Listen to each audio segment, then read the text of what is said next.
আমি মুগ্ধ হয়েছি।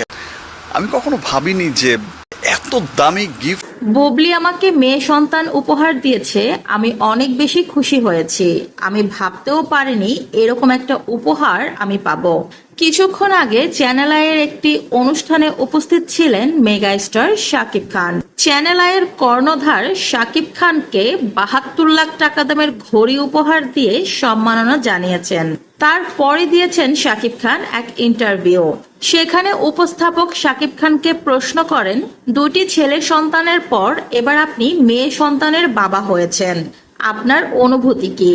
উত্তরে শাকিব খান বলেন, আমি অনেক বেশি খুশি হয়েছি। আমি ভাবতেও পারিনি এরকম একটি উপহার আমি পাবো। মেয়ে সন্তান হচ্ছে আল্লাহর দেয়া অশেষ রহমত, যা এবার আমি পেয়েছি। আর আমাকে এই উপহারটা দিয়েছে শবনম বুবলি। আমি অনেক বেশি খুশি হয়েছি বুবলির উপরে, যা আসলে ভাষায় প্রকাশ করার মতো না। আমার মনে হচ্ছে জীবনের সবচাইতে বড় উপহার হয়তো মেয়ে সন্তানটাই পেয়েছি। আসলে ছেলে সন্তানের বাবা হওয়ার আনন্দ একরকম, আর মেয়ে সন্তানের বাবা হওয়ার আনন্দ আরেক রকম। দুইটাই অনেক আনন্দের, তবে মেয়ে সন্তানের বাবা হতে পেরে আমি নিজেকে ধন্য মনে করছি। বুবলির প্রতি আমি অনেক বেশি কৃতজ্ঞ আমাকে মেয়ে সন্তানের বাবা বানানোর জন্য। আসলে আমি মনে মনে সবসময় চাইতাম আমার একটা মেয়ে সন্তান হোক।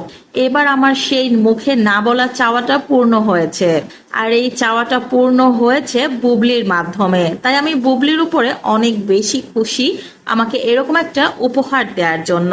বুবলি এবং আমার কন্যা সন্তান দুজনেই বেশ ভালো আছে। শাকিব খান আরো বলেন, জীবনের প্রত্যেকটা ধাপে লড়াই করেই এগিয়ে এসেছি। এত লড়াইয়ের পর এখন নিজেকে বড্ড ক্লান্ত লাগছিল, কিন্তু যখন মেয়ের মুখ দেখেছি মনে হচ্ছে পৃথিবীর সব ক্লান্তি দূর হয়ে গেছে এই ছোট্ট মেয়েটাকে দেখেই। আমার দুই ছেলেও বোনকে পেয়ে অনেক বেশি খুশি হয়েছে। তারা খুব ভালো সময় কাটাচ্ছে ছোট্ট বোনের সাথে। সাকিব বলেন, আপনারা সবাই আমার ছোট্ট মেয়ে এবং আমার দুই ছেলের জন্য দোয়া করবেন। তো ভিউয়ার্স, সাকিব খানের এরকম মন্তব্য শুনে আপনাদের মন্তব্য কি? কমেন্ট করুন।